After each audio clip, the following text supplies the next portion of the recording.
زیادہ تفصیل میں جانے کا موقع نہیں.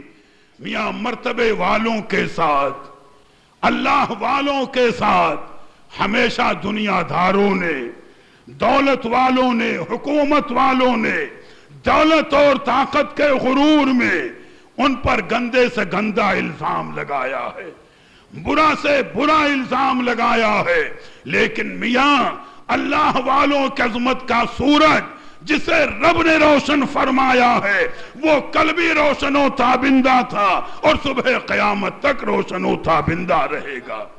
حضرت سیدنا خواجہ قطب الدین بختیار کاکی رحمت اللہ تعالی علیہ ہی کا واقعہ ہے. آپ نے جن کی سیرت کو سنا، سلطان شمس الدین التمش آپ کے مریدوں میں تھے. میں نے ذکر کیا ہے تقریر میں، ایک مرتبہ حضرت خواجہ قطب الدین بختیار کاکی رحمت اللہ علیہ شاہی باغ میں سلطان شمس الدین التمش کے ساتھ ٹہل رہے ہیں. انہوں نے دعوت دی تھی، آپ تشریف فرما ہے، بادشاہ کے عمرہ وزراء سبھی ساتھ میں ہیں. اچانک ایک عورت باغ میں داخل ہوتی ہے، حالت حمل میں ہے.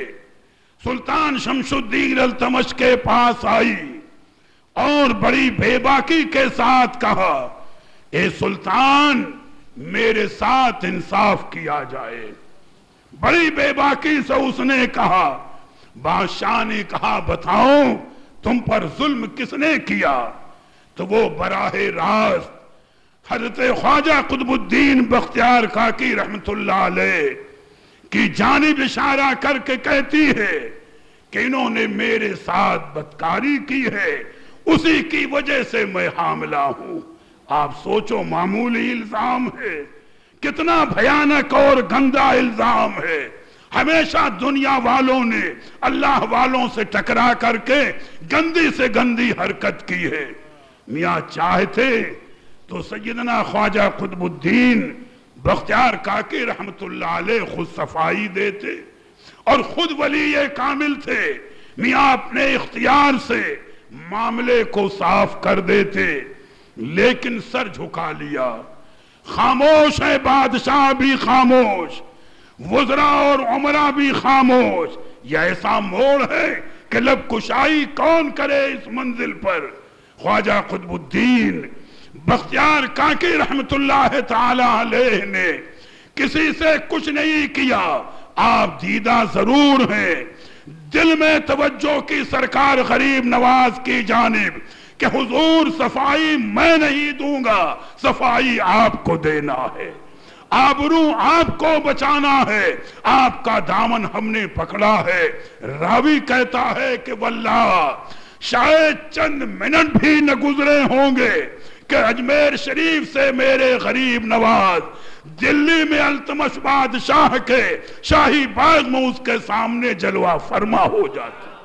میاں پکارنے والے خواجہ قطب الدین بختیار کاکی ہیں، دل کی آواز اسے کہتے ہیں، توجہ اسے کہتے ہیں، اور کرم نوازی کا یہ عالم. میرے غریب نواز نے کوئی جرا نہیں کی ہے، کوئی بحث نہیں کی ہے. تھوڑا آگے بڑھے، عورت کے پیٹ کی جانب اشارہ کر کے فرمایا کہ اے بچے تو جواب دے کہ تیری ماں کہاں تک سچی ہے. میں غریب نواز کا اختیار دیکھیں، غریب نواز کی شان دیکھیں. اشارہ کرنا تھا کہ ماں کے پیٹ کے اندر سے بچہ جواب دیتا ہے کہ اے خواجہ غریب نواز میری ماں جھوٹی اور بدکارہ ہے. چند حاسدوں نے اور دشمنوں نے اسے رشوت دے کر کے یہاں بھیجا ہے. خواجہ قطب الدین بختیار کاکی پاک ہے، ان کا دامن صاف ہے، یہ جھوٹی اور بدکارہ ہے. اب جب بچہ ہی گواہی دے رہا ہو ماں کے پیٹ کے اندر سے، میاں اب کہاں انکار کی گنجائش عورت کے دل پر بھی وہ اثر ہوتا ہے کہ سر جھکا کر اقرار کرتی ہے کہ حضور فلاں فلاں نے مجھے سکھا کر کے بھیجا تھا، قصور میرا ہے، ان کا دامن پاک ہے۔ تو بتانا یہی ہے کہ جب پکارنے والا دل سے پکارتا ہے تو ان کے فیضان میں کمی نہیں ہوتی۔ دعا مانگو کہ یہ ادا میسر آ جائے، ورنہ چاہے زندگی بھر چھٹی میں حاضری دیں اور زندگی بھر عرس میں حاضری دیں، اگر دعاؤں میں دل کی آواز شامل نہیں ہے تو اس جانے کی کوئی قیمت نہیں ہے۔ اللہ تبارک و تعالی ہمیں ٹوٹا ہوا دل عطا فرمائے کہ جس کی آواز اس بارگاہ میں قبول ہو۔ اور غالباً ناز شریف کا ایک شعر ہے سرکار اعلیٰ حضرت کا، بات بڑی پیاری فرمائی ہے۔